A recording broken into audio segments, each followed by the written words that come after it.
Magandang tanghali mga kapatid.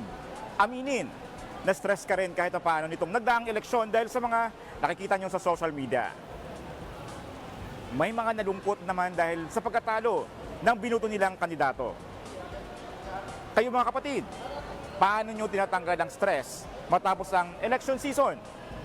Tara samahan nyo ako at magtatanong tayo dito.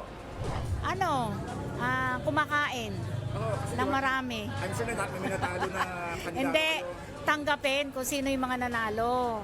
Kasi nai-stress kasi natalo yung binoto niya. Diba? Kaya yun, tanggapin natin kung sino yung mga nanalo. Happy go lucky lang. Nag-mall, nagpalamig.